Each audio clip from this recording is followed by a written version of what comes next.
Welcome again to American Christian or Christian American.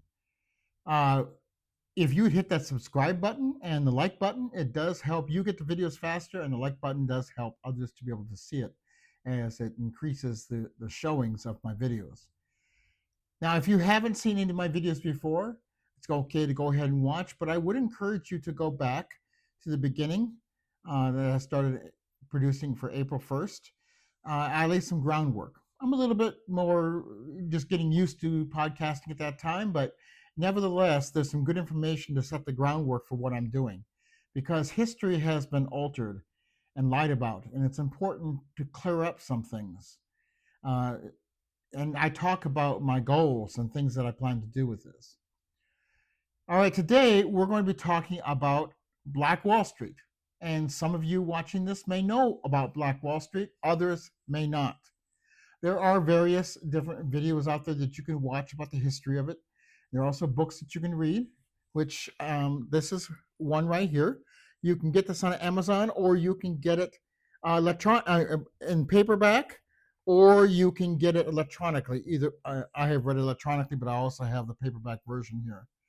So this gives some great detail about what is Black Wall Street and what happened. We're dealing with a time around 1921 and before that, where there were small oil fields discovered to be very, very rich in oil in Tulsa, Oklahoma. And there were a lot of people moving in, and a lot of African Americans moved in, trying to get away from the Jim Crow South. And they settled in an area in Tulsa named Greenwood, the Greenwood District. It was also come to known as Little Africa, and in derogatory from the racist, it was also called N-Town. But anyway, this area encompassed over 44 square blocks. It had all kinds of businesses and residential homes. They were very, very successful, very, very wealthy African Americans in there. And the money in Black Wall Street would exchange hands within the neighborhood 5 or 6 times. So a great deal of money that was made in the district stayed in the district. And then, of course, some people worked outside the district, but they would spend their money in the district. So strengthening the kind of influence that they had. They had their own banks. They had their own barbershops. There were over, I believe it said 13 churches. They had their own restaurants, all kinds of businesses, anything, just about anything you could want, hotels, anything that you could want for the community pretty much was there. There might have been some things that they had to get from outside, but it was very small. So that's why the money kept going around and people became very wealthy and successful. See, here's the thing is that African Americans have been put down and told that they're inferior and all these other silly, silly arguments. But given a space of their own, they became successful. They did it themselves. They created it themselves.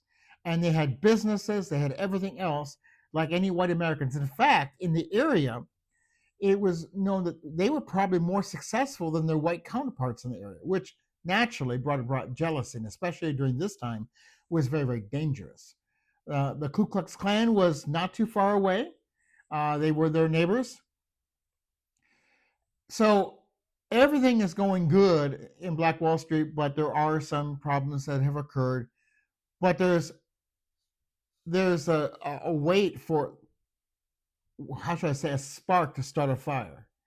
It doesn't take much for racist white Americans in this country, especially back then, to react to anything. They would react to anything they could to make an excuse to murder, to kill, or whatever else they could, because white America seeks power. It always has. It still does today. It may not be as easy to get away with some of the things that they did back then, but their goals have never changed. So we have to recognize this, especially with the Trump administration. As the Trump administration gets more and more oppressive with its goals, you can expect that African Americans in this country are going to pay a price. Not just African Americans, but they're definitely going to be a target if the Trump administration is allowed to get away with the things that they do. What they're doing right now is going after Latinos. Uh, Too many Latinos voted for Trump administration, hoped they would get rid of just the criminals and other things. But most Latinos who come to this country are not criminals. They work hard and do other things. They're going after everybody. Because see, the goal really isn't about getting rid of criminals. The goal is about reducing the non-white population to keep whites in control. And why they're going for non-citizens right now, I promise you that if they succeed, if we allow them to succeed, they'll start going after citizens as well, especially newer citizens who haven't been citizens that long. Who knows though, born and raised citizens. This administration does not care about people, does not care about anything. The Republican Party here is cutting Medicaid, Medicare, everything they can to hurt people, and especially people who are not white. But they claim it would to be Christians, but they demonstrate anything of Christianity. They demonstrate hate, power, and cruelty.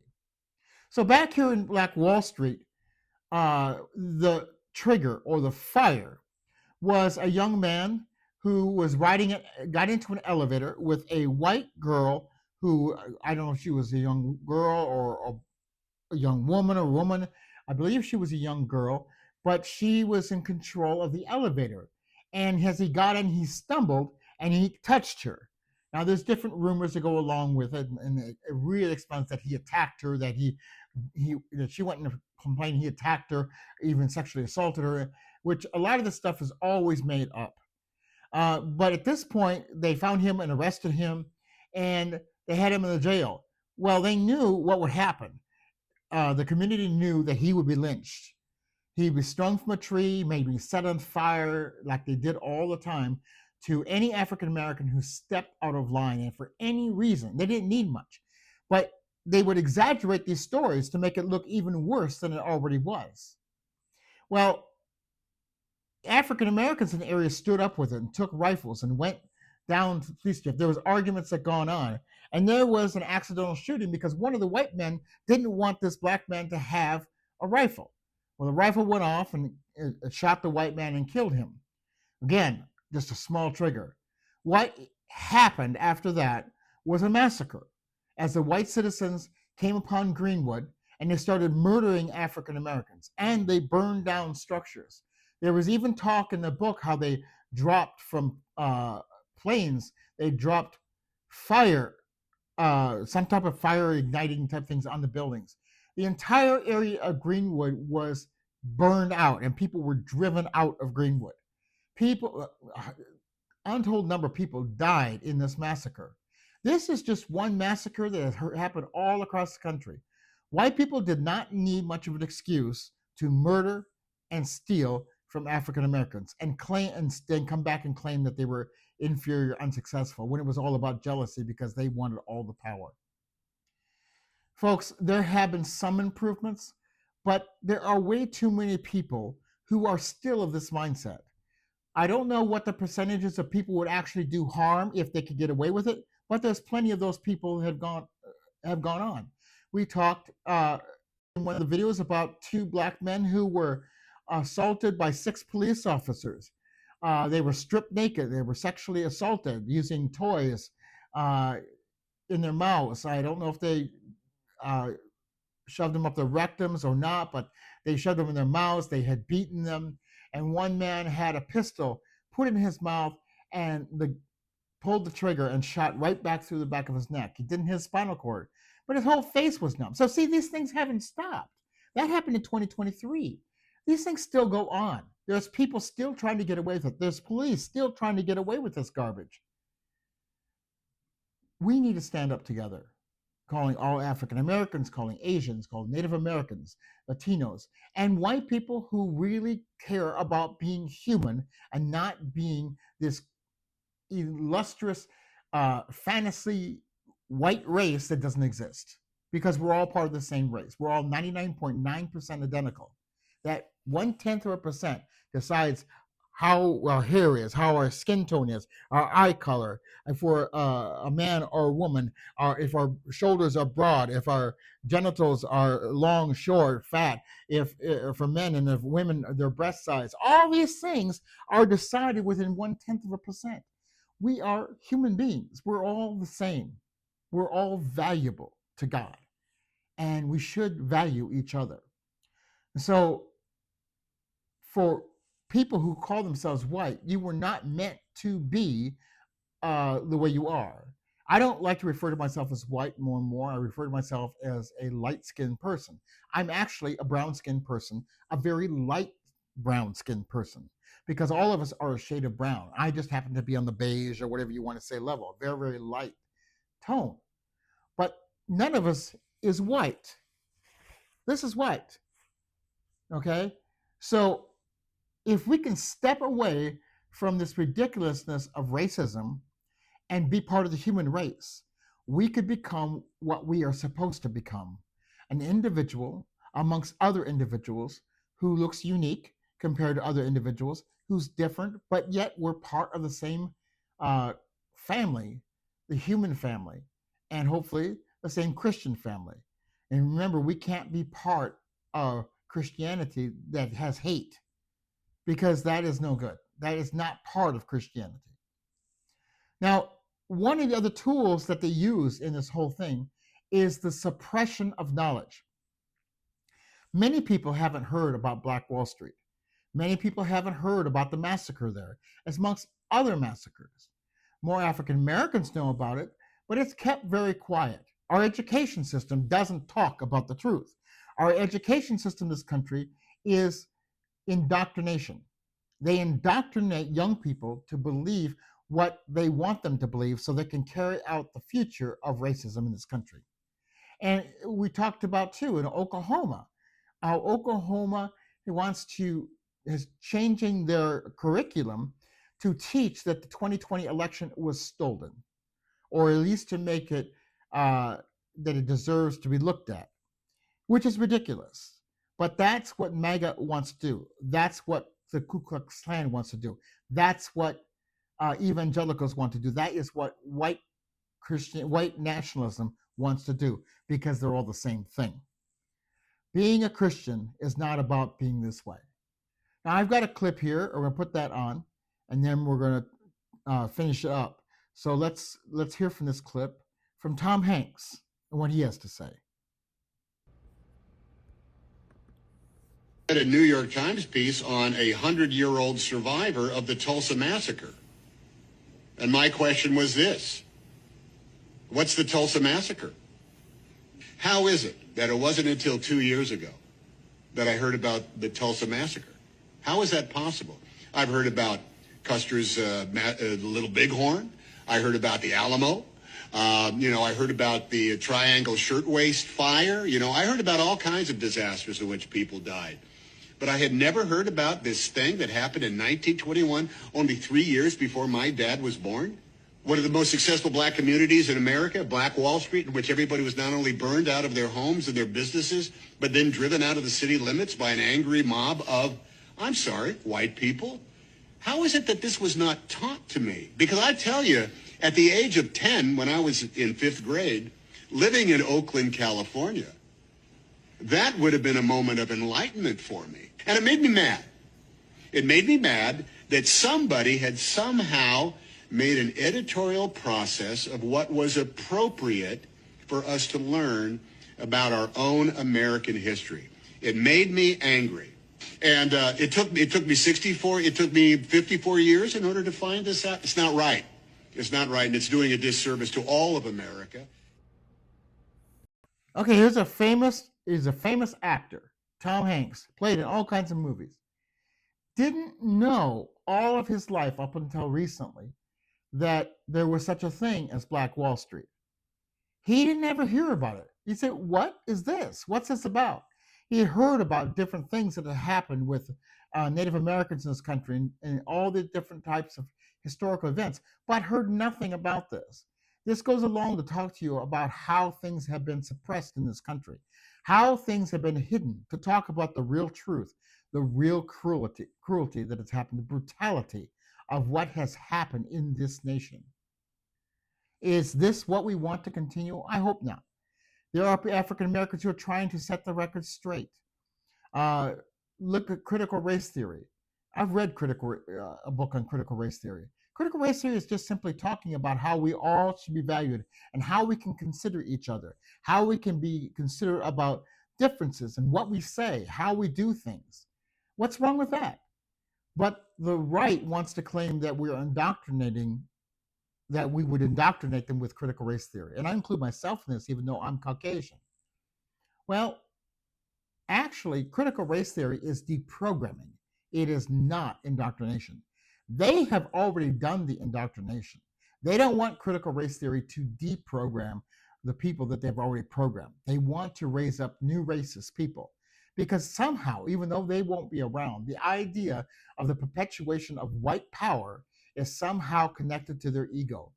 And when the whole world is only 15 to 18% Caucasian, and they want to perpetuate that they were the first people, that all other dark-skinned people came from perhaps the Kushites or the Ethiopians. It's really ridiculous to talk about how that white people were first, but yet we're only 15 to 18% of the population.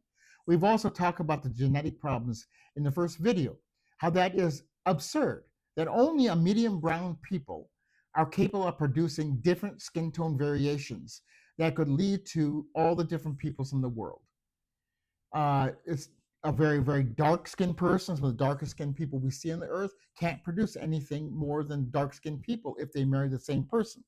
Caucasians can only produce Caucasians. Of course, there are some variances in Caucasians, so they're going to produce it, but they're not going to produce a darker skinned person outside the Caucasian realm unless they married somebody who's Caucasian, darker skinned, or perhaps in the last 1 or 2 generations, their spouse had someone dark skinned in there. They just didn't show it. Then the genes could come up. Otherwise, it's impossible. Only medium brown people are capable of doing that. So Adam and Eve had to be medium brown. Now, I talk about these evidences in the first video. I give more. I give some documentation on it, so look it up. But we have to set the record straight. We have to talk about all these different massacres that have taken place. If we don't, we risk the notion of it happening again. And it does happen again and again.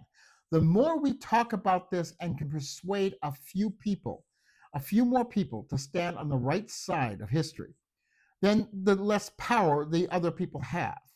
I know of a particular woman who's connected to somebody else who I know, and she looked at my podcast and she had to turn it off, she said. She didn't tell me this, she told the other person, who was actually a relative, and said she had to stop listening because I was saying too much. What does that mean? Saying too much. What she means is I'm saying things that go against what she wants to believe. I'm saying things that contradict her mindset. She doesn't want to hear it. She doesn't want to believe anything else than what she believes, so she's not even going to consider it. She is a prime person, who I would say is the beneficiary of white privilege. Now, all white people in this country, all Caucasian people, are benefits of white privilege to a point. We can't help it, even if we want to, which I do. But the society looks at what we look like and will sway things towards us when jobs and other things come along. You say, oh, I don't see that. Well, that's because you're not really meant to, unless you're part of the inside group.